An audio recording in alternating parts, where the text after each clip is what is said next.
ఈ యొక్క 8వ అధ్యాయం 7వ వచనం నుండి 13వ వచనం వరకు మనం నేర్చుకునే విషయం ఏంటి అంటే కాస్మిక్ కలామిటీ అంటే ఏంటి? ప్రపంచము మొత్తములో ఆలోచన చేసినప్పుడు విశ్వము లేదా ప్రపంచములో కలిగేటువంటి ఆ యొక్క విపత్తు గురించి మాట్లాడినప్పుడు ఈరోజు ప్రత్యేకంగా 4 బూరలు, మొదటి 4 బూరల ద్వారా ఆ యొక్క బూరలు ఊదబడినప్పుడు దేవుడు తీసుకొచ్చేటువంటి ఉగ్రత ఏంటి, తీర్పు ఏంటి అనే విషయాలు నేను మీకు ఈరోజు జ్ఞాపకం చేస్తాను. మీరు వినండి, మనము ఇప్పుడు ఏ యొక్క ముద్రలో ఉన్నాం చెప్పండి? ఎన్నో ముద్రలో? చివరి ముద్ర అంటే అర్థం ఏంటి? ఇంకా తర్వాత ఇంకా లేవు. మీకు అర్థమని చెప్పిన మాట. చివరి ముద్ర అంటే ఇంకా తర్వాత ముద్రలు లేవు. అంటే ఇక్కడ వాక్య భాగాన్ని చూసినప్పుడు ద ఎండ్ పార్ట్కి వచ్చాము, ఇంకా అంతము దగ్గరకు వచ్చాము. కాబట్టి అంతములో దేవుడు చూపించే ఉగ్రత ఎలా ఉంటుంది, ఒకవేళ క్రీస్తును అంగీకరించినటువంటి వ్యక్తులు, నరహంతకులైనా మోసం చేసే వ్యక్తులైనా దేవుని యందు నమ్మకం ఉంచినటువంటి వ్యక్తులకు ఎటువంటి గతి పట్టబోతుంది, వారికి కలగబోయే పనిష్మెంట్ ఏంటి, ఇవన్నీ కూడా మనం వాక్య భాగంలో నేర్చుకుంటూ వెళ్తాం. కాబట్టి మీరు చాలా జాగ్రత్తగా ఆలోచన చేసి ఈ వాక్యాలన్నీ కూడా నేర్చుకుంటూ మనం ముందుకు వెళ్దాం. కాబట్టి ఈ యొక్క సమయంలో దయచేసి మనము దేవుని యొక్క వాక్యంలో చూసే విషయాలు చూసినప్పుడు కాస్మిక్ కలామిటీ అంటే ఏంటి? ప్రపంచ యొక్క విపత్తు, ప్రపంచమంతా కలిగే విపత్తు. ఈ లోకంలో ఇప్పుడు ఆలోచన చేస్తే అంతటా వస్తున్నాయా భూకంపాలు ఒకేసారి? అక్కడక్కడ వస్తున్నాయా చెప్పండి? ఒక దగ్గర ఒక ప్లేస్లో వచ్చింది అంటే ఇంకొకసారి ఇంకో ప్లేస్లో భూకంపమే కావచ్చు, సునామీ కావచ్చు. అంటే ఈ నేచురల్ ఈ వచ్చేటువంటి కలామిటీస్ అన్నీ కూడా కొన్ని ప్లేస్లో ఒక్కొక్క దగ్గర వచ్చే విధంగా ఉన్నాయి. కానీ ఈ జరగబోయే మహాశ్రమ కాలం అనేది ప్రపంచం అంతా రాబోతుంది. మీకు అర్థమైంది కదా? ప్రపంచం అంతా కూడా కలగబోయేవి. కాబట్టి వీటి గురించి చూస్తే మన లాస్ట్ వీక్ అంతా కూడా ఏంటి అంటే వాక్యంలో గమనిస్తే అక్కడ ఉన్నటువంటి 7 దూతలను చూసి వారికి 7 బూరలు ఇవ్వబడ్డాయని దేవుని యొక్క వాక్యలు చూస్తాం. దాని తర్వాత 6వ వచనంలో చూస్తే అంతటా 7 బూరలు పట్టుకొని ఉన్న ఆ 7 దూతలు ఊదులకు ఏమయ్యారు? ఇంకా దే ప్రిపేర్డ్. సైలెన్స్ తర్వాత ఏమైంది? ఇంకా ఏం జరగబోతుంది అని అనుకున్నప్పుడు వాళ్ళు బూరలు ఊదడానికి సిద్ధపడ్డప్పుడు వర్స్ 7 చదువుదాం చూడండి.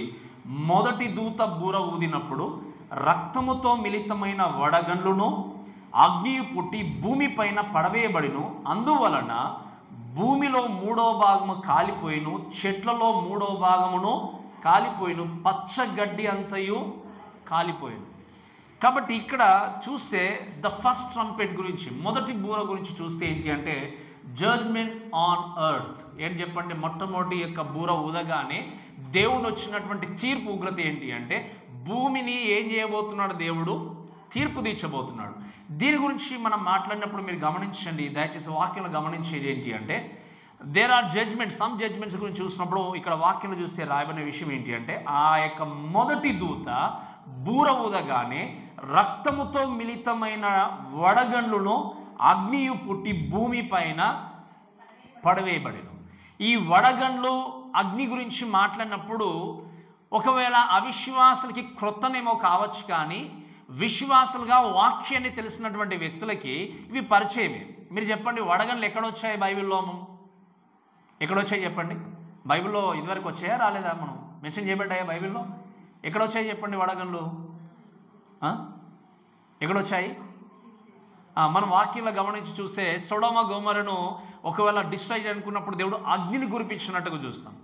ఈ యొక్క ఇశ్రాయేల్ జనాంగం అందరూ కూడా ఎక్కడున్నారు చెప్పండి? ఐగుప్తు దేశంలో ఉన్నప్పుడు ఎన్ని తెగులు దేవుడు చేశాడు? రప్పించాడు. 10 తెగుల్లో 7వ తెగులు ఏంటి అంటే ఆయన వడగండ్లు కురిపించి ఏం చేశాడు? వారిని హింసించినట్టుగా, బాధ పెట్టినట్టుగా దేవుని యొక్క వాక్యం మనం చూస్తాం.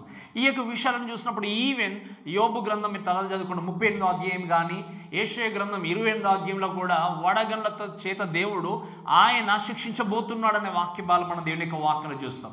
కాబట్టి ఈ విషయాలన్నీ మనం ఆలోచన చేసి చూసినప్పుడు ఐ థింక్ రీడ్ 1 వర్డ్స్ ఒకసారి చదవండి. ఆదికాండం 19వ అధ్యాయం 24-25 వచనాలు చదవండి. ఆదికాండము 19వ అధ్యాయం 24-25 వచనాలు.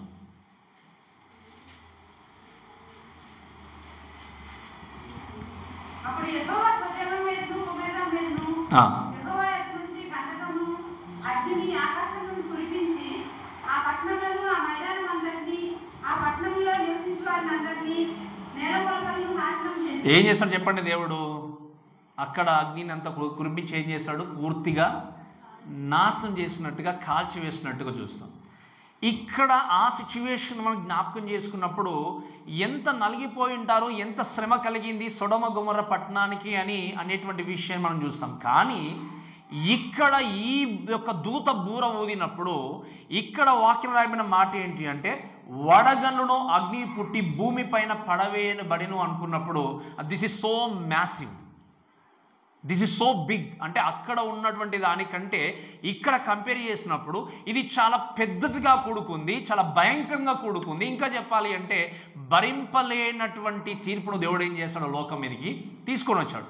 ఈ మాటలు బట్టి చూస్తే వాక్యంలో మీరు చాలా జాగ్రత్తగా వినండి ఏమని రాయబడింది అంటే, అక్కడ వాక్యంలో గమనిస్తే అగ్ని చేత అంటే చూస్తుంది రక్తముతో మిళితమైన వడగండ్లు భూమిపైన పడవేయబడినప్పుడు అందువలన భూమిలో 3వ భాగం ఏమైపోయింది, కాలిపోయింది. మీరు చూడండి, జనరల్గా ఆలోచన చేస్తే మన భూమిని వాటర్ ఎక్కువ ఉన్నాయా లేకపోతే భూమి నేల ఎక్కువ ఉందా చెప్పండి? ఆల్మోస్ట్ 70% అంతా కూడా వాటరే, 30% మాత్రమే నేల. అంటే ఇంకా చెప్పాలి అంటే దాదాపుగా 3వ భాగం అంతటి పైన దేవుడు ఏం చేశాడు, తీర్పును తీసుకొచ్చాడు. ఈ 3వ భాగం అంతా కూడా తీసుకుని వచ్చినప్పుడు వాక్యంలో చూసేది ఏంటి అంటే, మీరు గమనిస్తే ఆయన స్పెషల్లీ మీరు చాలా జాగ్రత్త వినండి, ఆయన అటాక్ ఎక్కడ ప్రారంభమైంది అంటే అటాక్ ఆన్ ఫుడ్ సప్లై. ఎక్కడ చెప్పండి? ఫుడ్ మెయిన్ ఎక్కడంటే ఈ భూమి పైన పండేటువంటి పంట పైన మొట్టమొదటి అటాక్ జరిగింది. మీకు అర్థం చెప్పిన మాట. ఆయన ఆ యొక్క వడగండ్లు మొదటి బూర దేవుడు ఊదగానే వడగండ్లు ఆ యొక్క అగ్ని పుట్టి భూమి పైన పడవేయబడిన దేవుని యొక్క వాక్యం చూసినప్పుడు అక్కడ భూమి పైన పడవేయబడిగానే జరిగింది ఏంటి అంటే, అక్కడ భూమి పైన ఉన్నటువంటి ఫుడ్ సప్లై అంతా కూడా ఆగిపోయింది. మీరు గమనించండి, రక్తముతో మిళితమైన అంటే విషయం చూసినప్పుడు ఏంటి అంటే, భూమి పైన ఈ యొక్క అగ్ని వడగండ్లు అంతా కురవబడినప్పుడు even not only plants, not only trees, even human beings also most of the people ఏమైపోయారంటే చనిపోయినట్టుగా దేవుని యొక్క వాక్యం చూస్తాం. ఇదంతా చూసినప్పుడు ఏం జరిగింది చెప్పండి? మొత్తము కూడా ఎక్కడ చూసినా కూడా రెడ్గా అయిపోయింది. ఇంకా ఎక్కడ చూసినా ఎరుపు, ఎక్కడ చూసినా రక్తంగానే కనబడుతుంది. ఇక్కడ చూస్తే ఈ ఫుడ్ సప్లై మీద అటాక్ చేసినప్పుడు మనం వాక్యంలో చూస్తే ట్రీస్ గురించి ప్రత్యేకంగా, ఇప్పుడు ట్రీస్ మీద ఏం జరిగింది, చెట్ల పైన అటాక్ జరిగినప్పుడు వాక్యంలో మీరు చూస్తే రాయబడిన విషయం ఏంటి అంటే, అందువల్ల భూమిలో 3వ భాగము కాలిపోయాను. ఈ 3వ భాగంలో తర్వాత చెట్లలో 3వ భాగం ఏమైపోయింది, కాలిపోయింది. భూమి మీద ఈ యొక్క కురవబడినప్పుడు జరిగిన విషయం ఏంటి అంటే, అంతా కూడా ఫుడ్ సప్లై ఆగిపోయినట్టుగా చెట్లు కూడా ఏమైపోయి వాక్యంలో చూస్తే భూమిలో చెట్లో 3వ భాగం కాలిపోయినప్పుడు చెట్లు ప్రాముఖ్యంగా చెప్పాలంటే ఏమిస్తాయి చెప్పండి? మనిషికి ఏమిస్తాయి చెప్పండి? స్పెషల్లీ ఫ్రూట్స్, అంతే కదా? ఫ్రూట్స్ తినేవారు ఏమవుతారు చెప్పండి? ఆ రోజు ఫ్రూట్స్ లేకుండా జీవించాల్సిందే. మొట్టమొదటిగా ఫ్రూట్స్ అనేటువంటి ఇవి ఇచ్చేటువంటి చెట్లపైన అటాక్ జరిగింది, అంటే ఈ తీర్పు అనేది వచ్చింది. తర్వాత వాక్యంలో చూసే మాట ఏంటి అంటే, పచ్చ గడ్డి పైన వాక్యంలో ఏముంది, పచ్చ గడ్డంతా కూడా కాలిపోయింది. ఈ మాటను బట్టి కూడా చూస్తే వాక్యాన్ని బట్టి మీరు ఆలోచన చేసేది ఏంటి అంటే, ఈ యొక్క పచ్చ గడ్డి పైన అనే విషయం చూసినప్పుడు పశువులు, మీరు చూడండి, ఒకవేళ టీ లేని వాళ్ళు ఉన్నారు ఈ కాలంలో చాలా మటుకు, మోస్ట్ ఆఫ్ ద పీపుల్ రోజుకు 2-3 సార్లు తాగే వాళ్ళు కూడా ఉంటారు. ఎక్కడ వస్తుంది చెప్పండి టీ అంతా కూడా, మిల్క్ అంతా కూడా? అవి మిల్క్ ఇవ్వాలి, పుష్టిగా ఉండాలి అంటే ఏముండాలి వాటికి? ఏముంది వాక్యంలో? పచ్చగడ్డంతా కూడా. సో ఫస్ట్ ఆ బూర ఊదినప్పుడు తీర్పు రాగానే అటాక్ జరిగింది ఎక్కడంటే ఫుడ్ సప్లై మీద అటాక్ జరిగింది. ఈ అటాక్ జరిగినప్పుడు ఈ విషయాలు బట్టి మనం ఆలోచన చేసేది ఏంటి అంటే, ఎందుకు మరి జరగాల్సి వచ్చింది అని ఆలోచన చేసినప్పుడు వినండి, God has given lot of opportunity to repent themselves and everyone. మీరు ఆలోచించండి, లోకంలో ఆల్మోస్ట్ దేని యొక్క వాక్యం ప్రకటింపబడుతున్నా ఎన్నిసార్లు చెప్పబడినా కూడా రిపెంట్ కాకుండా, దేవుని దగ్గరికి రాకుండా, దేవుని రెస్పెక్ట్ చేయకుండా, గౌరవించకుండా, వాక్యానికి లోబడకుండా జీవించే ప్రతి వ్యక్తి ఈ యొక్క తీర్పు గుండా వెళ్లాల్సిందే. ఒకసారి రోమిలకు రాసిన పత్రిక 1వ అధ్యాయము 18వ వచనం చదవండి దయచేసి. రోమిలకు రాసిన పత్రిక 1వ అధ్యాయం 18వ వచనం.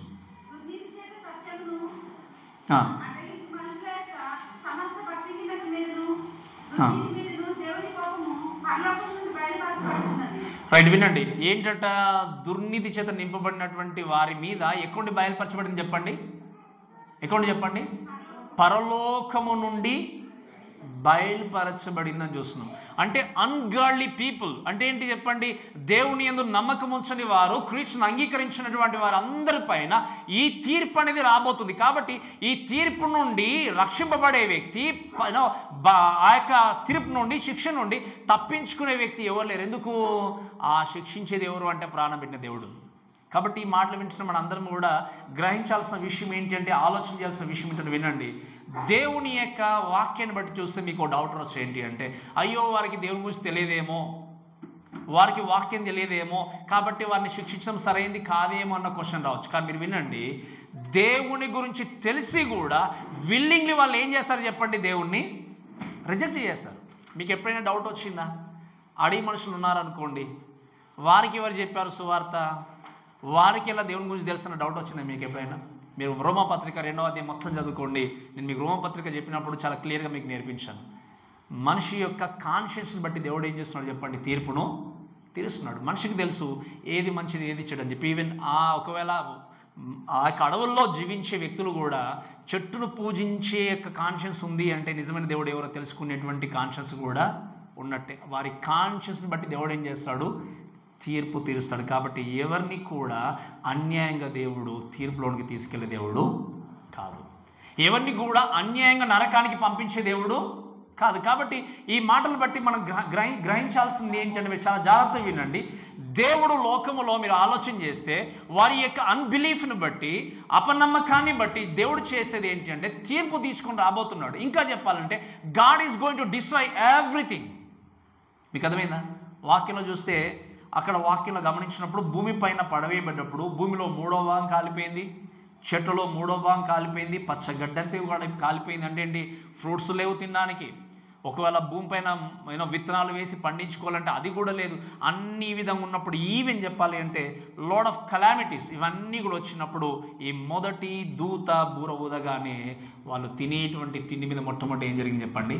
అటాక్ అనేది జరిగినట్టుగా దేవుని యొక్క వాక్యంలో చూస్తాం. కాబట్టి ఈ విషయాలు కూడా మనం ఆలోచన చేస్తూ ఇంకొంచెం ముందుకు వెళ్తే ఏంటి అంటే, స్పెషల్లీ అడవులు కానీ వృక్షాలు కానీ ఈవెన్ చెప్పాలంటే వడగండ్లు, అగ్ని ఇవన్నీ జరిగినప్పుడు, లాడ్ ఆఫ్ కలామిటీస్ లోకంలో జరిగినప్పుడు, అందుకే ఇంకా కొంచెం డీపర్గా హిస్టారికల్గా కొంతమంది మాట్లాడే విషయం అంటే లైక్ రీసెర్చ్ చేసుకుందాం చెప్పే విషయం ఏంటి అంటే, ఫస్ట్ ఆఫ్ ఆల్ ఆ యొక్క సిచ్యువేషన్ జరిగినప్పుడు మనల్ని అంటే భూమిని ప్రొటెక్ట్ చేసేటువంటి ఓజోన్ యొక్క పొర కూడా లేయర్ కూడా అటాక్ గురవుతుందట. ఏం చెప్పండి? ఓజోన్ పొర ఒకవేళ అటాక్ గురైనప్పుడు, తీర్పు జరిగినప్పుడు, తీర్పులో ఆ ఓజోన్ పొర అంతా కూడా నిజంగా చిన్న భిన్నం అయిపోయినప్పుడు జరిగేది ఏంటో తెలుసా? ఏం జరుగుతుంది చెప్పండి? ఏం జరుగుతుంది? ఎండ కానీ, ఇంకా చెప్పాలంటే ప్రతి వ్యక్తి దాదాపు క్యాన్సర్ గుండా వెళ్ళాల్సిందే. ఇంకా చెప్పాలి అంటే ఇంకా కొంచెం డీపర్గా ఆలోచన చేస్తే సీజన్స్ కూడా మారాలి అంటే ఓజోన్ పొర అనేది చాలా ప్రాముఖ్యమైనది. అందుకే మీరు ఇంకా నేను డీటెయిల్గా చెప్తాను వినండి. మళ్ళీ జ్ఞాపకం చేస్తున్నాను అదే విషయం. ఏంటి అంటే మీరు చూడండి, ఈవెన్ ఒకవేళ ఎంత ఎఫెక్ట్ జరుగుతుంది అంటే, ఇప్పుడు ప్రపంచంలో అంతా కూడా ఎలక్ట్రికల్ కైండ్ ఆఫ్ వెహికల్స్ అయిపోయాయి. ఒక్క ఎలక్ట్రికల్ వెహికల్ కూడా పనిచేయదు. ఇంకా మీకు అర్థమైంది కదా? ఏం చెప్పండి? ఒక్క ఎలక్ట్రికల్ వెహికల్ కూడా ఈరోజు మానవుడు పరిగెత్తా ఉన్నాడు. దేని కొరకు తెలియదు. అందుకే I just wanted to remind you once again, what is your destination? అల్పముగా కొద్ది కాలం ఉండేదాని కొరకు, అశాశ్వతమైన దాని కొరకు పరిగెత్తుతూ శాశ్వతమైనటువంటి దేవుని మర్చిపోతున్నారు. ఇదంతా కూడా ఒకరోజు ఆగిపోతుంది. అందుకే మీరు చూడండి, ఎన్ని సంపాదించుకున్నా, ఎన్ని కట్టుకున్నా, ఏది జరిగినా, నేను లాస్ట్ టైం కూడా జ్ఞాపకం చేశాను, God is going to remove this earth as a disposal. Glass తీసి పడేసినట్టుగా ఈ విధంగా పడేయబోతున్న దీని గురించి ఆలోచన చేసి మానవుడు దేవుడికి ఇచ్చే టైంలో మర్చిపోతున్నాడు. ఇక్కడ ఉన్నటువంటి ఈ జనాంగం మీదకి తీర్పు ఎందుకు రాబోతుందో తెలుసా? They knew Jesus, they knew God. But ఏం చేస్తారు? దేవుడు అంటే ఎవరో తెలుసు, ఆయన యొక్క వాక్యం అంటే ఏంటో తెలుసు, కానీ ఏం చేస్తారు? విల్ఫుల్ ఏం చేస్తారు అంటే రిజెక్ట్ చేస్తారు. ఈరోజు దేవుని యొక్క వాక్యం మీతో మాట్లాడుతుంది, ప్రతిసారి వాక్యం తెలియజేయబడుతుంది, కానీ నాకెందుకులే అనుకుంటే మీరు వినండి, దేవుడు ఇచ్చేటువంటి తీర్పు నుండి ఏ వ్యక్తి మిమ్మల్ని తప్పించలేడు. నోబడి. ఈరోజు దేవుడు మీకు అవకాశం ఇచ్చినప్పుడు మీ రక్షణ విషయంలో మీరు చురుగ్గా పనిచేయకపోతే, దేవుడు మీకు అవకాశం ఇచ్చినప్పుడు మీ బ్రతుకులు మార్చుకోకపోతే, మీ జీవితాన్ని సర్దిద్దుకోకపోతే, ఆ రోజు మీరు వెళ్ళి ఎంత రోధించినా, రొమ్ము కొట్టుకుంటూ ఏడ్చినా ఎవరు కూడా మీకు సహాయం చేసేవారు ఉండరు. ఈరోజు ఎంతమంది దేవుని గురించి తెలిసినా కూడా, దేవుని యొక్క వాక్యం తెలిసినా కూడా, ఇది చేసే తప్పు, ఇది చేయకూడదని తెలిసినా కూడా, అయ్యో నా జీవితానికి ఏమవుతుందో అని ఇతరులను చూసి, లోకాన్ని చూసి, మనుషులను చూసి నువ్వు పరిగెత్తున్నావు అంటే యేసుక్రీస్తు గురించి నీకు తెలియదు అన్నట్టు.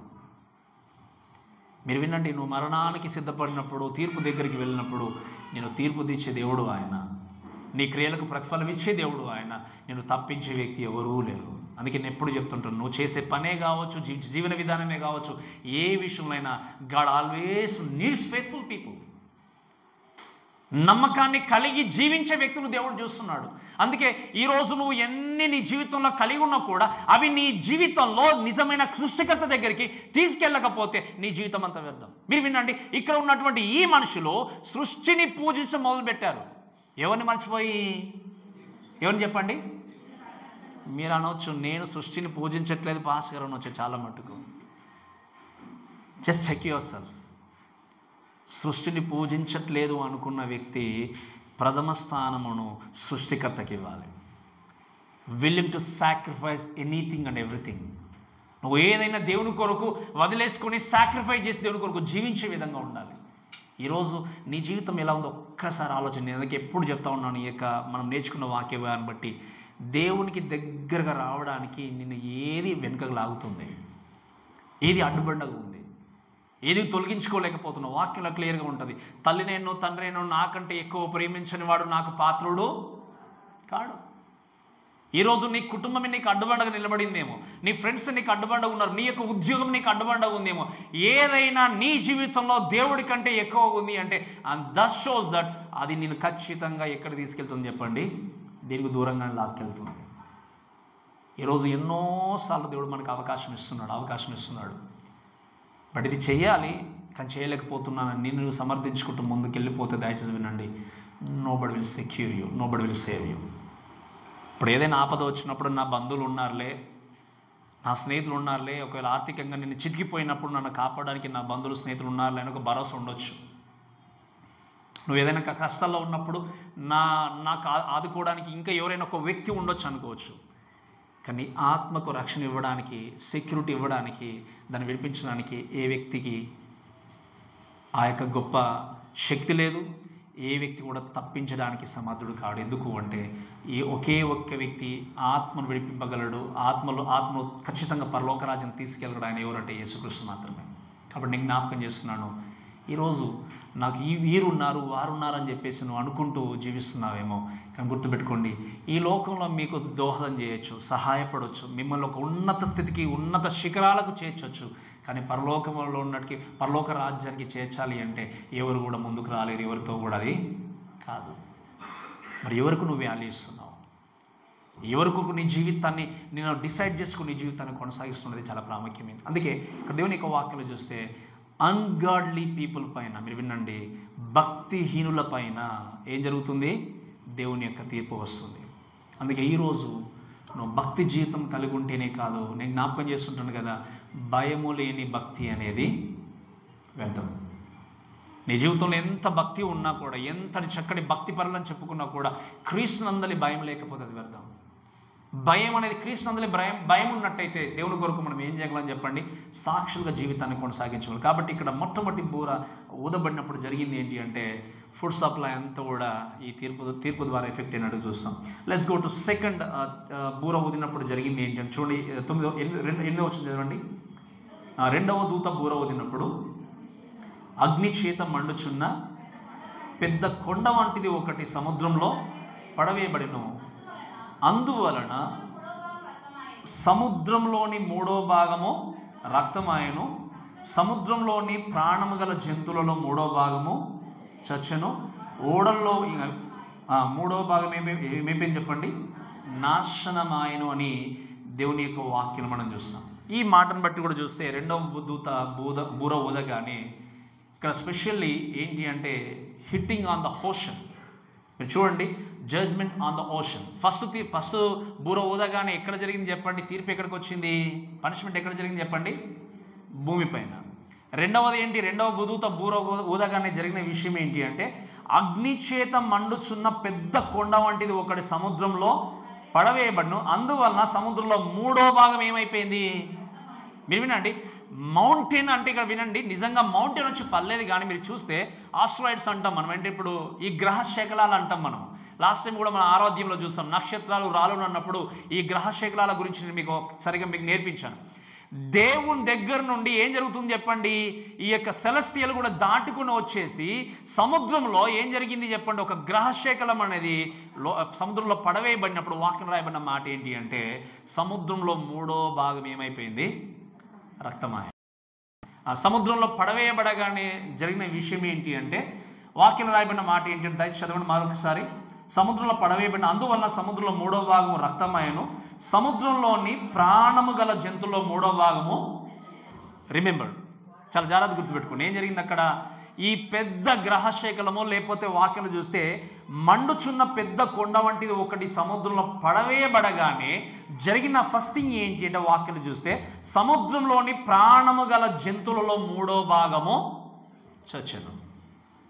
ఏం జరిగింది? అది పడగానే ఫస్ట్ జరిగిన విషయం ఏంటంటే వాక్యలు చూస్తే third of the sea life in the ocean died. Food supply అంటే ఏంటి? ఇప్పుడు సముద్రం ద్వారా కూడా ఏం జరుగుతుంది చెప్పండి?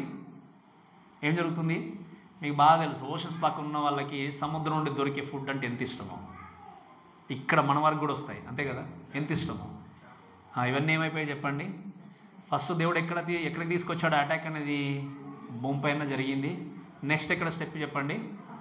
సముద్రంలో ఎన్నో 3వ వంతు భాగంలో ఉన్నటువంటి సముద్ర జలచరాలన్నీ కూడా ఏమైపోయాయి? చనిపోయేసరికి 3వ వంతు కూడా ఏమైపోయింది? మొత్తం సముద్రం అంతా కూడా రక్తమయమైపోయింది. మీరు గమనిస్తే ఇదంతా కూడా జరిగినప్పుడు ఆ యొక్క జీవులు మాత్రమే కాదు, ఇంకా వాక్యం రాయబడిన మాట ఏంటి అంటే ఆ ఓడలలో ఉన్నటువంటి 3వ భాగం కూడా, మనకు తెలుసు ఓడల ద్వారా ఎంత వ్యాపారం జరుగుతుందో, అంతే కదా? ఈ కంట్రీస్ నుండి ఎన్నో తీసుకొని రావడం కానీ వర్తక వ్యాపారాలన్నీ కూడా ఏమైపోతున్నాయి చెప్పండి? 3వ భాగం అంతా కూడా డిస్ట్రాయ్ చేయబడుతుంది. ఓడలో ఉన్నటువంటి మనుషులు వ్యాపారాలన్నీ కూడా ఇవి డిస్ట్రాయ్ చేయబడ్డప్పుడు మీరు గమనించాల్సిన విషయం ఏంటంటే 3వ భాగం అంతా కూడా ఏమైపోయింది చెప్పండి? రక్తముగా మారిపోయినట్టుగా మనం చూస్తాం. కాబట్టి ఈ విషయాలన్నీ కూడా మీరు గమనించి చూస్తే ఈ థర్డ్ అంటే మీరు గమనించి చాలా జాగ్రత్తగా వినండి. ఇవన్నీ కూడా ఇలా జరిగినప్పుడు the third of the ships were destroyed, shipping of the goods will stop అనే విషయం మనం చూస్తాం. ఇవన్నీ గమనించినప్పుడు రిమైనింగ్ 70% వాటర్తో ఉన్నటువంటి దీంట్లో కూడా 3వ భాగం ఏమైపోయింది చెప్పండి? ఎఫెక్ట్ అయిపోయింది. ఇప్పుడు చాలా జాగ్రత్తగా వినండి. మొదటి దూత బూర ఊదగానే ఎక్కడ జరిగింది చెప్పండి? పనిష్మెంట్ ఎక్కడికి వచ్చింది? సో పంట పండించుకోవడం కష్టము, పోయి కనీసం అడవులకు వెళ్ళి ఫ్రూట్స్ తిందామంటే అది కూడా కష్టము, పోనీ సముద్రానికి వెళ్ళి కొన్ని చేపలు జలచరాలు తిందామన్నా కూడా అది కూడా కష్టమే. ఇదంతా కూడా ఈవెన్ వాక్యంలో లిఖించబడింది. ఒకసారి దయచేసి మనం యెషయా గ్రంథం ఒకసారి కొన్ని మాట చదవం చూడండి. యెషయా గ్రంథము 2వ అధ్యాయము కొన్ని మనం మాటలు చదువుతాము. యెషయా గ్రంథం 2వ అధ్యాయం దయచేసి 20వ వచనం నుండి చదవండి. ఆ దినమున యెహోవా భూమిని గజగజగా వణికింప లేచినప్పుడు ఆయన భీకర సన్నిధి నుండి, ఆయన ప్రభావ మహాత్యం నుండి కొండల గుహల్లోనూ బండ బీటల్లోనూ దూరవలన ఆశతో నరులు తాము పూజించుటకై చేయించుకున్న వెండి విగ్రహంలోను సువర్ణ విగ్రహంలోను ఎలుకలకును గబ్బిలములకును వాళ్ళు ఏం చేస్తారో చెప్పండి? పారవేది. ఇంకొక వర్డ్స్ చదువుదాం 17 కూడా. అప్పుడు నరుల అహంకారం అణగదొక్కబడును, మనుషుల గర్వం తగ్గింపబడును, ఆ దినమున యెహోవా మాత్రమే ఘనత. ద సేమ్ వర్డ్స్ అదేవిధంగా వర్డ్స్ 11లో కూడా అదే ఉంది. ఏంటంటే నరుల అహంకార దృష్టి తగ్గింపబడును, మనుషుల గర్వం అణగదొక్కబడును, ఆ దినమున యెహోవా మాత్రమే ఘనత. వినండి, what is there in us to boast ourselves? ఏముంది మనలో గర్వించడానికి? ఏముంది చెప్పండి? నేను గొప్పవాణ్ణి, నేను చాలా అన్నీ తెలిసిన వ్యక్తి అని చెప్పుకోవడానికి ఏముంది చెప్పండి? దేవుని యొక్క వాక్యం ఏముంది? ఈరోజు నువ్వు గొప్పవాణ్ణి అనుకున్నా, గర్వంతో జీవించినా, అన్నీ తెలుసు అనుకున్నా, దేవుడు ఏమన్నాడు? ఆ గర్వము తగ్గింపబడుతుంది, అహంకార దృష్టి తొలగించబడుతుంది. కేవలము యెహోవా దేవుడు మాత్రమే ఏం చేయబడతాడు చెప్పండి?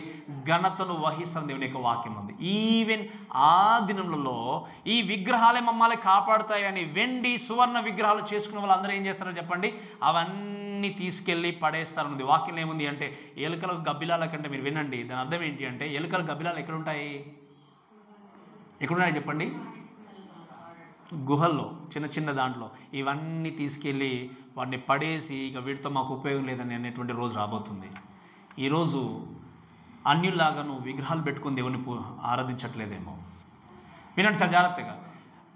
మీ జీవితంలో ఒకవేళ ఏదైనా విగ్రహం, మీకు అర్థమవుతుంది కదా, ఆ విగ్రహం అనేది ఏంటి అంటే, ఒకవేళ నీ జీవితంలో మీరు ఆలోచన చేస్తే, మీరు వినండి చాలా జాగ్రత్తగా, వ్యాపారమే కావచ్చు, ఉద్యోగమే కావచ్చు, మనిషే కావచ్చు, లేకపోతే ఇంకేదైనా కూడా నీ జీవితంలో దేవుడి కంటే ఎక్కువ ప్రేమిస్తే ఏంటి చెప్పండి? అది నీ జీవితంలో విగ్రహం.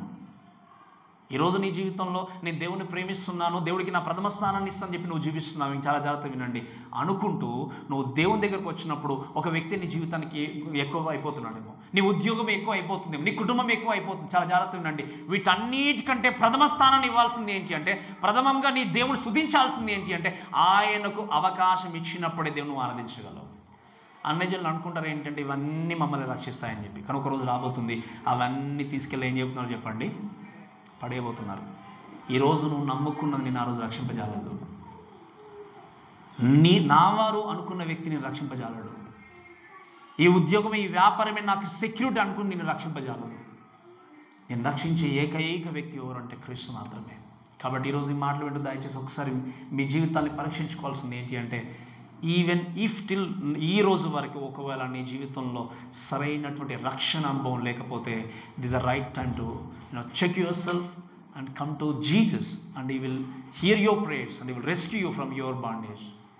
ఒకవేళ ఇంకా నాకు సమయం ఉంది అనుకుంటూ నువ్వు పోస్ట్పోన్ చేసుకుంటూ వెళ్ళిపోతే, ఈ రోజు నుండి తప్పించే వ్యక్తి ఎవరు కూడా లేరు. సో ఫస్ట్ ఎక్కడ జరిగింది చెప్పండి? తీర్పు తీరగానే భూమిపైన. రెండవది చెప్పండి ఎక్కడ? సముద్రం పైన. మూడో బూర చూడండి, దయచేసి చదవండి. మూడో దూత బూర ఊదినప్పుడు దివిటి వలె మండుచున్న ఒక పెద్ద నక్షత్రము ఆకాశం నుండి రాలి నదుల మూడో భాగం మీదను నీటి బుగ్గల మీదను పడెను. ఆ నక్షత్రమునకు మాచిపత్రి అని పేరు. అందువలన నీళ్ళలో మూడో భాగము మాచిపత్రి అను. నీళ్లు చేదైపోయిన వాటి వల్ల మనుషులు అనేకులు ఏమయ్యారు? చచ్చారు. చాలా జాగ్రత్త వినండి. ఫస్ట్ బూర ఊదగానే ఎక్కడ జరిగింది చెప్పండి? ఎక్కడికి వచ్చింది తీర్పు? భూమిపైన. రెండవ బూర ఊదగానే ఎక్కడ వచ్చింది చెప్పండి తీర్పు? సముద్రం పైన. ఉప్పు నీటి ఉంది కాబట్టి వాటి మీద ఎలా జరగాలో జరిగింది. ఇప్పుడు మూడవ దూత బూర ఊదగానే జరిగింది ఏంటి అంటే, మీరు వినండి, the third trumpet judgement on fresh water. ఉప్పు నీళ్ళు అయిపోయి ఇక మిగిలిన వాటర్ ఏంటి? మంచినీళ్ళు. ఈ మంచినీళ్ళ మీద కూడా దేవుని యొక్క తీర్పు ఎలా వచ్చిందంటే, వాక్యంలో చూస్తే ఆయన బూర ఊదినప్పుడు దివిటి వలె మండుచున్న ఒక పెద్ద నక్షత్రము ఆకాశం నుండి రాలి నదుల మూడో భాగం మీదను నీటి బుగ్గల మీదను. సో దేవుని దగ్గర నుండి వచ్చినటువంటి, మీరు వినండి, ఆ యొక్క అంటే మీరు గమనిస్తే నక్షత్రం లాంటి మండుచున్న ఒక పెద్ద నక్షత్రము, ఆస్ట్రాయిడ్స్ ఇదేం జరిగింది? వచ్చేసి భూమి మీద ఉన్నటువంటి నదుల మీదను నీటి బుగ్గల మీదను ఏం జరిగింది? పడిపోయినట్టుగా చూస్తాం. పడిపోయిన వెంటనే మీరు గమనిస్తే ఇక వాక్యం చూస్తే ఏంటి అంటే, చాలా జాగ్రత్త వినండి. The star is so massive. The object ఏంటంటే చాలా మ్యాసివ్గా ఉంది కాబట్టి దీన్ని బట్టి ఆలోచన చేసినప్పుడు ఫ్రెష్ వాటర్ అంతా కూడా డిస్ట్రాయ్ అయిపోయింది. ఫస్ట్ భూమిపైన అన్నీ కూడా మూడవ భాగం అంతా కూడా డిస్ట్రాయ్ అయిపోయింది. సముద్రంలో ఉన్నటువంటి మూడవ భాగం అంతా కూడా డిస్ట్రాయ్ అయిపోయింది, నాశనం అయిపోయింది. మూడవ దూత బూర ఊదినప్పుడు ఇంకా మిగిలినటువంటి ఏంటి అంటే ఫ్రెష్ వాటరు, మంచినీళ్ళ పైన కూడా ఏం జరిగింది? దేవుని యొక్క తీర్పు అనేది వచ్చింది. ఇంకెలా ఉంటుంది చెప్పండి సిచ్యువేషన్ అక్కడ ఆ రోజు బ్రతుకున్నటువంటి వారి యొక్క సిచ్యువేషన్? ఒకసారి ఊహించుకోండి. పంట పండించుకుంటున్నాము అంటే కష్టం. సముద్రంలోనికి వెళ్ళి కనీసం ఏదైనా తీసుకొని తిందామంటే కష్టం. ఒకవేళ పోనీ కనీసం వాటర్ తాగుదాము అని అనుకుంటే, ఒకవేళ దాహం వేసింది అనుకోండి, దాహం తీర్చుకోవాలంటే నేను చనిపోవడానికి సిద్ధపడితే దాహం తీర్చుకోవాలి. ఎందుకు ఆ మాట నేను అన్నానంటే మీరు చూడండి, ఆ నక్షత్రంలోకి మాచిపత్రి అని పేరు. అంటే ఏంటి అంటే, ఈ మాచిపత్రి అనేది ఏంటి అంటే మీరు కన్ఫ్యూజింగ్ కావాల్సిన అవసరం లేదు. ఇదేంటి అంటే, ఈ స్టార్కి నేమ్ ఎందుకు ఇచ్చారంటే, దీన్ని ఈ మాచిపత్రి అనేది గ్రీక్లో ఏమంటారంటే అపిస్థినోస్ అంటారు. అంటే దీని అర్థం ఏంటి అంటే, అక్కడ మిడివల్ అంటే ఇంకా చెప్పాలంటే ఈ మిడిల్ ఈస్ట్ ఇటువంటి ఈ ప్లేస్లో ఏంటి అంటే ఒక పెరిగేటువంటి చిన్న ప్లాంట్, చిన్న మొక్క. అదేంటి అంటే వేరు, అంటే చేదు వేరు కలిగినటువంటి మొక్క. దాన్ని కనుక ఒక వాటర్లో వేస్తే వెంటనే నీరంతా ఏమైపోతుంది చెప్పండి, చేదుగా పాయిజన్ లాగా మారిపోతుంది. మీకు అర్థమైంది కదా? ఆ యొక్క చిన్న ఆకులు కానీ ఆ చిన్న ప్లాంట్కు ఉన్న మొక్కను తీసి కనుక నీళ్ళలో వేస్తే అది పాయిజన్ అయిపోతుంది, చేదుగా అయిపోయి తాగిన వెంటనే ఏమైపోతారు, మనుషులు చనిపోతారు. కాబట్టి ఈ యొక్క నక్షత్రం భూమి మీద పడినప్పుడు ఏం జరిగింది అంటే, అలానే అది పడిన వెంటనే నీళ్ళన్నీ ఏమైపోయాయి, చేదుగా అయిపోయాయి. అందుకే వాక్యంలో రాయబడిన మాట ఏంటి అంటే, అందువలన నీళ్ళలో 3వ భాగము మాచిపత్రి ఆయను, అంటే చేదైపోయింది. కాబట్టి నీళ్లు చేదైపోయిందిన వాటి వలన మనుషులలో అనేకులు చచ్చిరి. ఈ యొక్క మాటలు కూడా మనం ఆలోచన చేస్తూ వినాల్సిన విషయం ఏంటి అంటే, మీరు దయచేసి గమనించండి, the death will be so massive across the earth. కాబట్టి మెనీ పీపుల్, చాలామంది కూడా చనిపోయినట్టుగా దేవుని యొక్క వాక్యాలు చూస్తాం. ఈ యొక్క విషయాలన్నీ కూడా ఆలోచన చేసినప్పుడు వినండి, నీళ్ళు ఒకవేళ దాహం అవుతుంది అని అనుకుని వెళ్ళినప్పుడు దాహం తీర్చుకోవాలంటే చనిపోవడానికే దాహం తీర్చుకోవాలి. ఇంకా మీరు చూడండి, ఇశ్రాయేలు జనాంగం అందరూ కూడా ఎర్ర సముద్రం దాటి బయలుదేరి వచ్చిన తర్వాత రాగానే వాళ్ళు సనుక్కున్నారు. దేన్ని బట్టి తెలుసా మీకు? మాకు నీళ్ళు ఏ ప్రదేశానికి రాగానే, మారా అనేటువంటి ప్రదేశానికి రాగానే సనుక్కున్నప్పుడు అక్కడికి టోటల్లీ ఎంటైర్లీ అపోజిట్. అక్కడ జరిగింది ఏంటి అంటే, దేవుడు ఆజ్ఞ ఇవ్వగానే ఒక చెట్టు చిన్న కొమ్మను తీసుకెళ్ళి దానిలో వేయగానే నీళ్ళన్నీ ఏమైపోయాయి, చేదుకున్న నీళ్ళు రుచిగా అయ్యాయి. కానీ ఇక్కడ ఏం జరుగుతుందో తెలుసా, బాగా ఉన్న నీళ్ళు ఏమైపోయాయి, ఇప్పుడు చేదైపోయి, చేదుగా మాత్రమే కాదు పాయిజన్ లాగా మారిపోయాయి. So way to go? ఇప్పుడు చెప్పండి, ఎక్కడికి వెళ్ళాలి మనుషులు? ఇంకా ఇవన్నీ రాయబడ్డాయి, పాస్టర్ గారు నిజంగానే ఉంటాయా, జరుగుతాయంటే ఇవి జరుగుతాయి, ఇలా డౌట్ లేదు. యేసుక్రీస్తు లోకానికి వచ్చాడన్నది ఎంత సత్యమో, యేసుక్రీస్తు మన పాపంలో కొరకు మరణించి తిరిగి లేచాడని ఎంత నిజమో, ఆయన మన కొరకు రాబోతున్నాడు అన్నది కూడా ఎంత సత్యమో, రావడానికంటే ముందు ఇవి జరుగుతాయన్నది కూడా అంతే సత్యం. ఇవన్నీ జరుగుతున్నప్పుడు మీరు చెప్పండి, భూమి మీద పండించుకొని తినడం కష్టం. సముద్రానికి వెళ్ళి పరిగెత్తి ఏదైనా తీసుకొని ఫుడ్ అయినా సప్లై చేయాలని అది కష్టం. ఈవెన్ కనీసం వాటర్ తాగుదాం అనుకున్నా కూడా 3వ వంతు ఏమైపోయింది, చేతిగా మారిపోయింది. ఎక్కడికి పరిగెత్తాలి ఇప్పుడు? ఈరోజు మానవుడు I can do everything with my own kind of knowledge అనుకుంటాడు. సైంటిస్టే కావచ్చు, లేదా ఇంకా ఎవరైనా జ్ఞానంతో ఉన్న వ్యక్తులు కావచ్చు, ఐ కెన్ క్రియేట్ ఎనీథింగ్ అనుకుంటారు. వినండి, ఈ యొక్క సర్వలోకాన్ని సృష్టించినటువంటి దేవుడు ఒక్కసారి తలుచుకుంటే ఏమవుతుందో చెప్పండి, మానవుడు తన ప్రాణాన్ని కాపాడుకోవడానికి ఎక్కడ పరిగెత్తిన ఇంకా అవకాశం అనేది లేదు. And God is waiting on us. దేవుడు ఎదురు చూస్తున్నాడు. ఎందుకో తెలుసా? ఇంకా రక్షింపబడాలి జనులు అని చెప్పేసి. And we don't know exactly ఎప్పుడు యేసుక్రీస్తు లోకానికి అసలు ఎవరికి తెలియదు. అందుకే నేను ఎప్పుడు చెప్తుంటాను కదా, get ready your self, prepare your self. ఎప్పుడు దేవుడు అసలు తెలియదు కాబట్టి ఆయన రావడానికంటే ముందు ఏం చేయాలి, నీ జీవితాన్ని ఏం చేయాలి, ప్రిపేర్ చేసుకోవాలి. ఈరోజు నాకు ఈ లోకమే శాశ్వతము, నాకు కలిగి ఉన్నటువంటి శక్తి శాశ్వతము, నా బలము చేత, నా అధికారం చేత నేను అన్నీ చేయగలను అనుకుంటే మీరు వినండి, నీ అధికారము, నీ బలము ఇదేది కూడా పనికిరాదు. వినండి, ఇక్కడ రాజులు అనుకున్నా, అధికారులు అనుకున్నా, ఎంత డబ్బున్న వారు అనుకున్నా కూడా కోట్ల రూపాయలు కుమ్మరించిన పాయిజన్గా ఉన్నటువంటి నీళ్లను మళ్ళీ మంచినీళ్ళుగా మార్చలేవు. ఎందుకు అంటే అక్కడ తీర్పు తీస్తుంది ఎవరు? దేవుడు. భూమిని, సముద్రమును, మంచినీళ్ళు ఇవన్నీ కూడా ఈ అటాక్ అనేది జరిగిన తర్వాత మీరు వినండి. And the last the 4th trumpet గురించి చూద్దాం. చూడండి, 12వ వచనం చూస్తే, 4వ దూత బూర ఊదినప్పుడు సూర్య చంద్ర నక్షత్రంలో 3వ భాగము చీకటి కమ్మునట్లును, పగటిలో 3వ భాగమున సూర్యుడు ప్రకాశింపకున్నట్లును, రాత్రిలో 3వ భాగమున చంద్ర నక్షత్రంలో ప్రకాశింపకున్నట్లు వాటిలో 3వ భాగము 4వ దూత 4వ బూర ఊదగానే జరిగింది ఏంటంటే వినండి, the judgement on lights. Maybe universal lights అనొచ్చు మనం.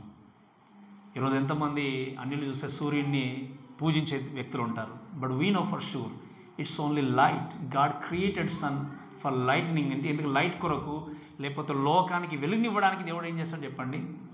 సూర్యుని క్రియేట్ చేస్తాడు. ఈరోజు ఎంతోమంది అది తెలియక దానివైపు తిరిగేవారు ఉంటారు. నాకు ఇది దేవుడు అనుకున్నదాన్ని దేవుడు రిమూవ్ చేస్తాడు. నేను చెప్పిన కూడా మీకు అర్థమైందా? ఎవరైతే ఇది నాకు దేవుడు, ఈ చెట్టే దేవుడు అనుకుంటే చెట్టును తీసేస్తాడు దేవుడు. ఆ తర్వాత మన దగ్గర ఆలోచన ఈ యొక్క నదే దేవుడు అనుకుంటే ఏమన్నాడు దేవుడు? ఇప్పుడు ఏం చేస్తాడు? నదులనే చేదుగా మార్చేస్తాడు, పాయిజన్గా మార్చేస్తాడు. అలా చెప్పుకుంటూ పోతే సముద్రం అనుకున్నా, ఏదనుకున్నా, ఇంకా చెప్పాలంటే ఆ కనబడేటువంటి జ్యోతుల్లో, లేకపోతే ఆ యొక్క సూర్యుని చంద్రుని చూసి అవే దేవతలు దేవుళ్ళు అనుకున్నా కూడా దేవుడు ఏం చేయబోతున్నాడు? వాటిని కూడా పక్కా తప్పించబోతున్నాడు. ఇంకెక్కడున్నాడు నీ దేవుడు? Where is your God? The true God యేసు క్రీస్తును సమయం ఉన్నప్పుడు ఏం చేయాలంటే తెలుసుకుని ముందుకు పరిగెత్తాలి. అందుకే ఈ యొక్క 4వ ట్రంపెట్ గురించి చూసినప్పుడు మీరు వినండి. The eclipse start happening all over everywhere. అందుకే ఇప్పుడు సూర్యగ్రహణము, చంద్రగ్రహణం అంటే మీకు తెలుసు. చాలామంది ఇప్పటికి కూడా సూర్యగ్రహణం ఏదైనా వచ్చింది, గ్రహణాలు అనేసరికి ఇంట్లో ఉండి బయటకు రాకూడదు, డోర్స్ అన్నీ క్లోజ్ చేయాలంటారు, అంతే కదా? మీరు విన్నారు ఎప్పుడైనా? బయటకు రాకూడదు. స్పెషల్లీ అఫ్కోర్స్ కొన్ని హెల్త్ అనేది తెలియదు, కానీ కొన్ని మోస్ట్లీ ఏంటంటే బయటకు రాకూడదు, చూడకూడదు అని చెప్పేసి అంటారు. సో సూర్యగ్రహణంలో, చంద్రగ్రహణాలు ఇవన్నీ కూడా వచ్చినా కూడా అంతటా వస్తాయా? ఎక్కడైనా ఒకే ప్లేస్లో వస్తాయా చెప్పండి? ఒకవేళ ఇక్కడ వచ్చింది అనుకోండి, అమెరికాలో రాదు. అమెరికాలో వస్తే ఇక్కడ రాదు. అలా అంటే కొన్ని ప్లేస్లో అది కూడా నిర్దిష్టమైనటువంటి సమయంలో వచ్చేసి ఏం చేస్తుంది చెప్పండి? ఆ గ్రహణాలు వెళ్ళిపోతాయి. కానీ ఇక్కడ మీరు గమనిస్తే వాక్యం రాయబడిన మాట ఏంటి అంటే, సూర్యుడు, చంద్రుడు, నక్షత్రంలో 3వ భాగము చీకటి. ఎవరని చెప్పండి? సూర్యుడు, చంద్రుడు, నక్షత్రము. Even eclipse of the stars అంటాం మనం. అంటే సూర్యగ్రహణం మాత్రమే కాదు, చంద్రగ్రహణం మాత్రమే కాదు, ఈవెన్ నక్షత్ర గ్రహణం కూడా జరగబోతుంది ఆ రోజు. ఇవన్నీ కూడా ఏకకాలంలో జరగబోతాయి. ఎప్పుడు చెప్పండి? ఒకేసారి అంతటా కూడా జరుగుతాయి. ఇవి జరిగినప్పుడు జరిగేది ఏంటో తెలుసా మీకు? సీజన్స్ అన్నీ మారిపోతాయి. సీజన్స్ మారిపోతున్నప్పుడు ఇది వర్షాకాలం తెలియదు, సమ్మర్ తెలియదు, వింటర్ తెలియదు, ఏంటో తెలియదు. అసలు మనుషులు బ్రతకాలా, చావాలా, ఇక్కడే పరిగెత్తాలో కూడా తెలియదు. ఇటువంటి భయంకరమైనటువంటి సిచ్యువేషన్ దేవుడు తీసుకుంటాడు. కాబట్టి అప్పుడు ఆ రోజు టైం ఎంత అవుతుందంటే no more timing, no more calculations, no 24 hours, no more weeks. ఈరోజు ఇంత వీకు, ఇవన్నీ ఆ టైమ్స్ అన్నీ కూడా, సీజన్స్ అన్నీ కూడా ఏం చేస్తున్నాయి చెప్పండి? చేంజ్ అయిపోతున్నాయి. ఇవన్నీ కూడా చూసినప్పుడు మీరు వినండి, ఇక్కడ ఈ విషయం చూసినప్పుడు చెప్పాలంటే this is very very hardly survivable moment. అక్కడ బ్రతకడం అనేది చాలా కష్టం. ఇప్పుడు నేను చెప్తున్న ఒక మాట చాలా జాగ్రత్త వినండి. ఇంకా అఫ్కోర్స్ ఈ యొక్క జడ్జ్మెంట్ అనేది టెంపరీగానే ఉండేది టిల్ ఆర్మగుద్దుని యుద్ధం వరకు. ఈరోజు నీకు కలుగుచున్నటువంటి శ్రమలు, బాధలు చూసి ఇవి మోయలేకపోతున్నాను పాస్టర్ గారు, నిజంగా వీటిని భరించలేకపోతున్నాను, నేను దేవుని కొరకు బ్రతకాలంటే ఎన్ని సాక్రిఫైస్ చేయాలా, దేవుని కొరకు బ్రతకాలంటే ఇంత తగ్గించుకొని జీవించాలా, ఈ లోకంలో డబ్బు లేకపోతే మాకు విలువ కదా అన్నటువంటి సమాజంలో ఉన్నాం మనం, అంతే కదా? డబ్బు ఉంటే నువ్వు ఏది చెప్పినా సత్యం. నీ దగ్గర డబ్బు ఉందనుకోండి, నువ్వు అబద్ధం చెప్పినా సత్యం అయిపోతుంది ఈ కాలంలో. నీ దగ్గర డబ్బు లేకపోతే నువ్వు సత్యం చెప్పినా కూడా అబద్ధం. అటువంటి సమాజంలో మనం ఉన్నాం. కాబట్టి ఈరోజు డబ్బు ఉంటేనే పాస్టర్ గారు మనల్ని గౌరవించేది, కాబట్టి డబ్బు ఉంటేనే 10 మంది మన చుట్టూ ఉండేది అనుకుంటూ నువ్వు శ్రమలను తప్పించుకొని సత్యం కొరకు నిలబడకుండా నీ జీవితాన్ని ఈ కొద్ది కాలం కలిగేటువంటి శ్రమలు బట్టి దూరం అయిపోతే, వినండి, ఈ శ్రమలు కాదనుకుంటే ఆ శ్రమల్లోనికి వెళ్ళాలి. ఏ శ్రమలు? ఇప్పటి వరకు మనం విన్నటువంటి శ్రమలు. ఏవి బెటర్ చెప్పండి? ఇప్పుడు గట్టిగా చెప్పాలి నాకు. ఏవి బెటరు? ఈ మనుషుల ద్వారానో లేకపోతే సాతాను ద్వారానో కలిగే శ్రమలు బెటర్ అంటారా? లేకపోతే దేవుని ద్వారా వచ్చే శ్రమలు బెటర్ అంటారా? అవి నాకే బెటర్ అనుకుంటే నేనేం చేయలేము. ఇంకా అర్థమైంది కదా? ఆ శ్రమలు బెటర్ అనుకుంటే మేమేం చేయలేము, దేవుడు కూడా ఏం చేయలేడు. ఈరోజు అందుకే ఏంటంటే ఈ చిన్న చిన్న చులకన శ్రమల కోసం మనం ఆలోచన చేసి దేవుణ్ణి మర్చిపోయి దేవుని దగ్గరికి రాకుండా దేవుని ప్రక్కన పెట్టి అయ్యో వీరేమనుకుంటారో వారేమనుకుంటారో అని చెప్పి మనుషుల యొక్క మెప్పు కొరకు జీవిస్తూ నీ జీవితంలో డబ్బు కొరకు ప్రాకులాడుతూ, మెప్పు కొరకు ప్రాకులాడుతూ, అధికారం కొరకు ప్రాకులాడుతూ పరిగెత్తు శ్రమను అవాయిడ్ చేసి పరిగెత్తున్నావు. కానీ మర్చిపోయే విషయం ఏంటి అంటే, ఈ రోజు కనుక నీకు సరైనటువంటి రక్షణ భాగ్యం లేకపోతే ఇక్కడికి నువ్వు వెళ్ళాల్సిందే, ఈ రోజులో నువ్వు ప్రవేశించాల్సిందే. నేను తప్పించే వ్యక్తి ఎవరు లేరు, ఎందుకంటే అవన్నీ తీసుకొచ్చేది సృష్టికర్తనే. ఇప్పుడు మీరు చెప్పండి, ఏది బెటర్ సొల్యూషన్, ఎక్కడ మన జీవితాన్ని సరి చేసుకోవాలి. ఈరోజు నీకు శ్రమ వచ్చినా ఆనందంతో స్వీకరించి పరిగెత్తండి దేవుని కొరకు. శ్రమ మన జీవితానికి క్షేమం కొరకే కలిగేది. శ్రమలు వచ్చాయి అంటే మన జీవితాన్ని దేవుని కొరకు నిలబెట్టడానికి. కాబట్టి శ్రమను చూసి పరిగెత్తకండి. శ్రమలు కష్టాలు చూసి పరిగెత్తే క్రైస్తవుడు నిజమైన క్రైస్తవుడు కాదు. ఎన్ని శోధనలు అందుకే చెప్తున్నాను, మీరు సత్యము కొరకు నిలబడితే, మీరు నిజంగా నిజాయితీ కోసం బ్రతితే, వాక్యానుసంగా బ్రతితే మిమ్మల్ని వెంబడించేవారు తక్కువే, మీతో సహవాసం చేసేవారు తక్కువే, మిమ్మల్ని హక్కును చేర్చుకునే వారు తక్కువే. అయినా కూడా మీరు పరిగెత్తి సత్యం కొరకు నిలబడండి. ఎందుకు అంటే మిమ్మల్ని నడిపించేది క్రీస్తు. ఈరోజు మనం చూస్తాం అబద్ధాన్ని హక్కున చేర్చుకొని పరిగెత్తే జనాంగము చాలా కోకొలలు. But remember, at the end దేవుని దగ్గరికి వెళ్ళిన తర్వాత నువ్వు ఎలా జీవితాన్ని కొనసాగించవన్నది దేవుడు చూస్తాడు. ఆ రోజు నిలబడి, అయ్యో దేవా, ఈ వ్యక్తి బట్టి నేను ఆయన అనుసరించి వెళ్ళాను, ఆయన ప్రార్థన పరుడు కదా, ఆయన చక్కగా జీవించే వ్యక్తి కదా, నా ఆత్మీయుడు కాబట్టి, ఆయన ఉన్నాడు కాబట్టి ఆయన అనుసరించి వెంబడించానంటే దేవుడు అంటాడు, నువ్వు నన్ను అనుసరించి వెంబడించావంటే నీ ఆన్సర్ ఏంటి? వాక్యానుసారంగా నీ జీవితాన్ని కొనసాగించావంటే నీ ఆన్సర్ ఏంటి?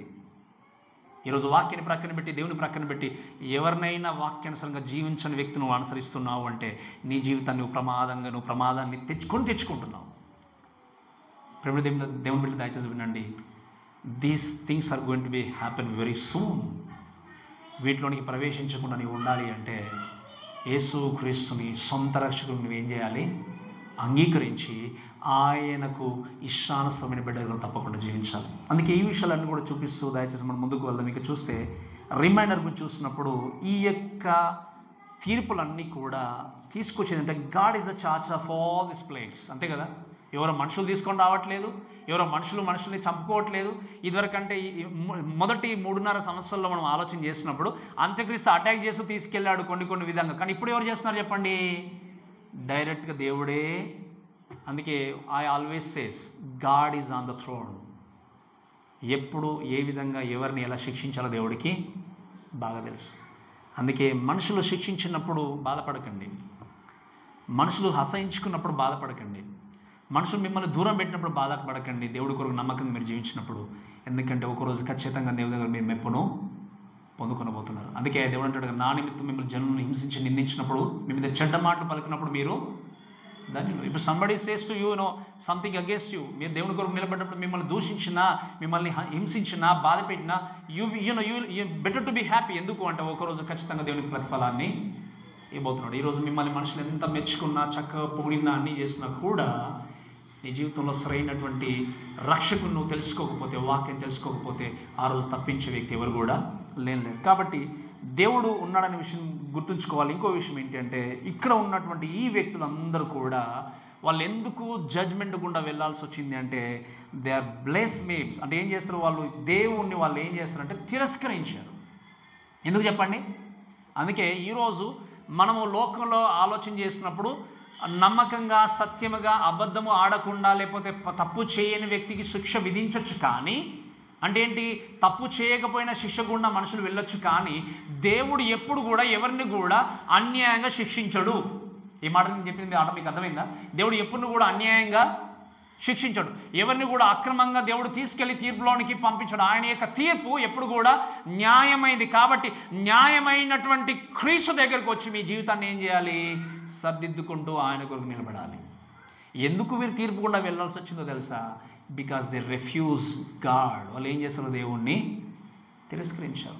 ఈరోజు నీ జీవితంలో అన్నీ ఉన్నాయి అనుకొని దేవుణ్ణి నువ్వు పక్కన పెడుతున్నావేమో, దేవుణ్ణి తిరస్కరిస్తున్నావేమో, అందును బట్టి దాన్ని బట్టి నువ్వు ఖచ్చితంగా శిక్ష గుండా వెళ్తావు అనే విషయాన్ని మర్చిపోకండి. And if you are saved still have a habit of refusing Jesus, that shows that you are not saved.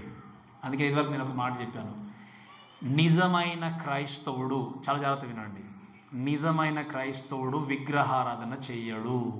విగ్రహారాధన చేస్తుంటే మీకు రక్షణ లేదు అన్నట్టు. నేను విగ్రహారాధన చేయట్లేదు పాస్టర్, కానీ విగ్రహాల దగ్గర పోయి కూర్చున్నాను అని అనుకున్నాను, అది కూడా రక్షణ లేనట్టే. నేను చెప్పాను చాలాసార్లు గారికి, అక్కడ వాళ్ళు పండగ చేసుకుంటున్నారు, నేను అక్కడికి వెళ్ళి ఇన్వాల్వ్ కావట్లేదు, కానీ ఇక్కడ ఇంట్లో ఉండి కిటికీ తీసి ఓపెన్ చేసి చూస్తున్నానంటే అర్థం ఏంటి? నువ్వు ఫిజికల్గా ఇన్వాల్వ్ కావట్లేదు, కానీ నీ యొక్క మనస్సు, నీ యొక్క అంత ఎక్కడ ఉంది చెప్పండి? ఎక్కడుంది? అక్కడే ఉంది. అంటే నువ్వేంటి? నువ్వు ఫిజికల్గా ఇన్వాల్వ్ కాలేదు, కానీ ఇంకా ఆలోచన చేస్తే పూర్తిగా నీ యొక్క మైండ్, నీ యొక్క మనసు అంతా కూడా అక్కడ ఆల్రెడీ వాళ్ళకంటే ఎక్కువ ఎంజాయ్ చేస్తుంది. అంటే అర్థం ఏంటి? నీకు రక్షణ లేదు అన్నట్టు. రిమెంబర్, ఈ కోవలో మీరు ఉన్నారేమో.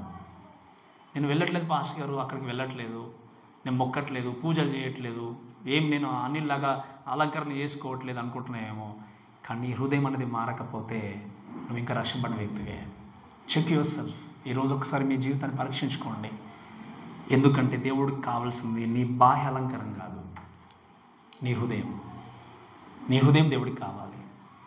హృదయంలో ఇంకా కూడా లోక సంబంధమైన ఆలోచనలు కలిగి ఉండి, లోక సంబంధమైన విషయాలు నువ్వు దృష్టిలో ఉంచుకొని ముందుకు వెళ్తే నీ జీవితంలో నిజంగా రక్షణ లేదు. నువ్వు ఖచ్చితంగా నరకానికి వెళ్ళాల్సిందే. ఎక్కడికి చెప్పండి? నరకానికి వెళ్ళాల్సిందే. నువ్వు నరకం నుండి తప్పింపబడాలి అంటే ఈరోజు నీ కుటుంబం ద్వేషించిన దేవుడి కొరకు నిలబడండి. ఒక మంచి చిన్న నేను మాట చెప్పి ముగిస్తాను. ఇంకా మా కుటుంబంలో మొట్టమొదటిగా మా మదర్ రక్షింపబడింది. ఎన్నో ఎదుర్కొంది తాను. అంటే నేను పుట్టకముందే తాను స్లోగా చర్చ్కి వెళ్ళడం ప్రారంభించింది. కానీ మా నాన్న, మా డాడీ కానీ ఇంకా మిగతా వాళ్ళందరూ కూడా బంధువుల నుండి ఏంటి అంటే చాలా వ్యతిరేకతలు. కొంతమంది నేను చెప్పాను కొన్నిసార్లు ఏదైనా పండగలు జరిగినప్పుడు మేము వద్దు అంటే, మీకు పాలేసాం కదా అని చెప్పేసి ఆ చికెన్ మటన్ తీసుకొచ్చి ఏం చేశారు, మా డోర్ పోస్ట్ కట్టెళ్ళేవారు. మీరు వండుకుంటే వండుకోరు, లేకపోతే పడేసుకోండి, మాకు సంబంధం లేదు, మీరు మాత్రం ఏం చేయాలి, డబ్బులు మాత్రం మాకు పే చేయాలి. ఇటువంటి సిచ్యువేషన్లో ఆమె నిలబడి ఏం చేసింది అంటే, దేవుని కొరకు నిలబడ్డ తర్వాత మా నాన్నకి మా డాడీకి ఎంత భక్తిపరుడో, మొత్తం అన్ని ఫొటోసే ఉండేటివి, ఎవ్రీ ఇంట్లో చూస్తే ప్రతీది కూడా. బట్ ఆయన అలా దేవుణ్ణి పక్కన పెట్టిన ఆ వ్యక్తికి ఒకరోజు ఆయన దేవుణ్ణి తెలుసుకొని ఏం చేశాడు అంటే, ప్రతిదీ ప్రక్కన పెట్టి తీసుకెళ్ళి ఏం చేశాడు, అన్నీ కూడా పడేసి నమ్మకమైనటువంటి తల్లిదండ్రులుగా వారు నాకు దేవుణ్ణి ఇచ్చారు. దట్స్ ద గ్రేటెస్ట్ ఆస్తి అంట నేను. వాళ్ళు నాకు ఇచ్చిన గొప్ప ఆస్తి ఏంటి అంటే దేవుడు నాకు ఇచ్చారు. ఈరోజు మీ కుటుంబము, మీ పిల్లలు దేవుని దగ్గరికి వెళ్ళాలంటే మీరు ఇచ్చే నిజమైన ఆస్తి ఏంటో తెలుసా? సృష్టికర్తను పరిచయం చేయడం. సృష్టికర్తను పరిచయం చేయాలి అంటే ముందు మీకు తెలిసి ఉండాలి ఆ సృష్టికర్త అంటే ఎవరు అన్నది. మీ పిల్లలకి ఇల్లు పెట్టమని నేను అనట్లేదు, పెట్టకూడదని చెప్పట్లేదు, వెహికల్స్ కొనియకూడదని చెప్పట్లేదు, మంచి స్టడీస్ ఇవ్వకూడదని నేను చెప్పట్లేదు. కానీ వీటన్నిటికంటే ముందు మీ కుమారులకి, మీ పిల్లలకి దేవుని పరిచయం చేయాలి. అంతకుమించిన గొప్ప ఆస్తి ఏం లేదు ఇంకా లోకంలో. ఈరోజు మీ యొక్క బిడ్డలు చాలా ఉన్నత స్థితిలో ఉండొచ్చు, చాలా మంచిగా సంపాదిస్తున్నారేమో, అన్నీ మంచిగా కొనుక్కున్నారేమో, కట్టుకున్నారేమో, అన్నీ ఉండొచ్చు. కానీ వారి లోపల దేవుడు ఉన్నాడా? వారికి దేవుడు భయం అనేది ఉందా? ఒకవేళ వాళ్ళు మరణిస్తే పరలోకం వెళ్తారా? మీకు నమ్మకం ఉందా వాళ్ళు వెళ్తారన్నది? వాళ్ళు మీరు మరణిస్తే పరలోకం వెళ్తారా? అదొకసారి దయచేసి జ్ఞాపకం చేసుకొని మన జీవితాన్ని పరీక్షించుకుంటూ దయచేసి ముందుకు వెళ్ళండి. ఎందుకంటే దేవుడు టైం ఇస్తున్నాడు. So don't refuge.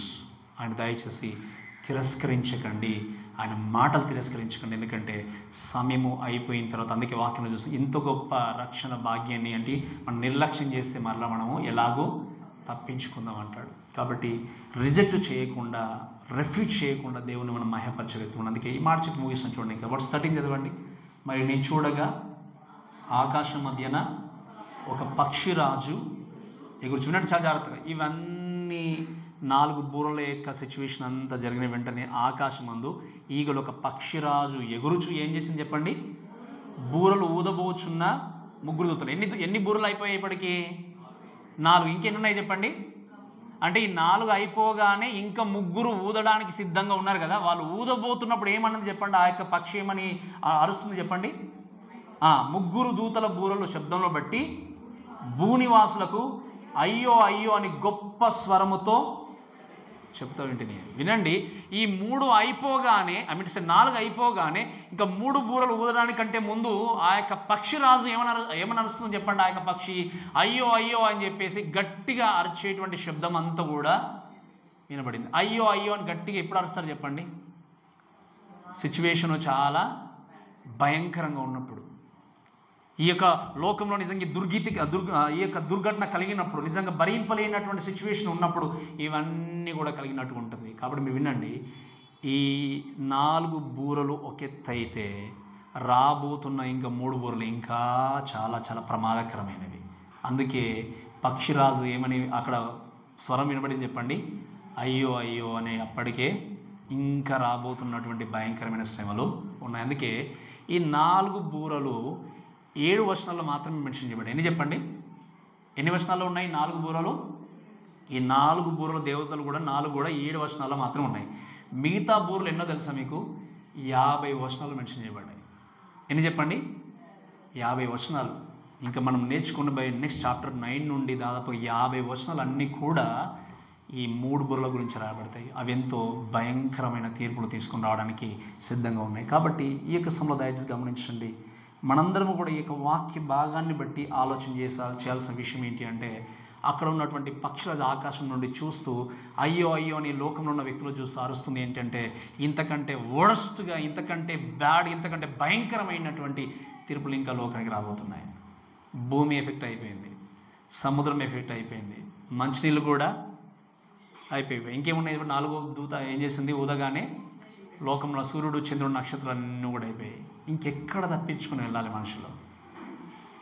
అప్పుడు గుర్తుకొస్తున్నాయి కొంతమందికి, అయ్యో అయ్యో అయ్యో మేము పొరపాటు చేసేమని వారు కొంతమంది రిజెక్ట్ చేసి నరకానికి విలుఫుల్గా వెళ్ళే వాళ్ళు కొంతమంది. కాబట్టి ఆ రోజు నుండి తప్పింపబడాలి అంటే, అటువంటి భయంకరమైన సిచ్యువేషన్ విడిపింపబడాలి అంటే, ఈరోజు దేవుడు మీకు తెలియజేస్తున్నట్టుగా ఈ మాటను శ్రద్ధగా ఆలకించి మన సృష్టికర్త అయిన దేవుని మనం ఏం చేయాలి? సేవిస్తూ ముందుకెళ్ళాలి. కాబట్టి God is giving you one more opportunity. అవకాశం ఇస్తూనే ఉన్నాడు. ప్రతి వారం వింటున్నాంలే, మళ్ళీ నెక్స్ట్ సండే వింటాం కదా, తర్వాత వింటాంలే, నెక్స్ట్ ఇయర్ వింటాంలే అని అనుకుంటున్నాం. నమ్మకం ఉంది మనకి, కానీ బ్రతుకుంటామో లేదా మన నమ్మకం లేదు. వీఆర్ హోపింగ్, అంతే కదా, నేను బ్రతుకుంటాను అని మనము అనుకొని ఉంటున్నాం. కానీ ఎప్పుడు చనిపోతే ఎవరికి తెలియదు. రెప్పపాటున మన జీవితం అనేది ముగిసిపోతుంది. ముగిసిపోకముందే నేను మరొక్కసారి రిక్వెస్ట్ చేస్తున్నాను మిమ్మల్ని, ఏంటి అంటే, ఇఫ్ యు డై టుడే, నీకు నిరీక్షణ ఉండాలి ఏంటంటే, తప్పకుండా నేను పరలోకం వెళ్తాను, ఇప్పుడు ఈ క్షణం ముందు నేను చనిపోయిన పరలోకం వెళ్తాను అన్న నిరీక్షణ కొరకు మీరు ప్రాకులాడండి, ప్రిపేర్ కండి. ఆ విధంగా మీ ప్రిపేర్ వెళ్ళిపోతే ఈ యొక్క భయంకరమైన శ్రమల గురించి మనం బాధపడిన అవసరం లేనే. ఎవరికి భయము, ఎవరికి చింత? ఎవరికైతే నిరీక్షణ లేదో, ఎవరికైతే రక్షణ లేదో. కాబట్టి మీ రక్షణ జీవితాన్ని ఒకసారి పరీక్షించుకొని మీ జీవితాన్ని సరి చేసుకుంటూ దేవుని కొరకు బ్రతకాల్సిందిగా ఈ యొక్క మాటలు తెలియజేస్తూ ఈ యొక్క వాక్య దేవుడు దీవించి ఆస్వాదించును గాక. ఆమేన్.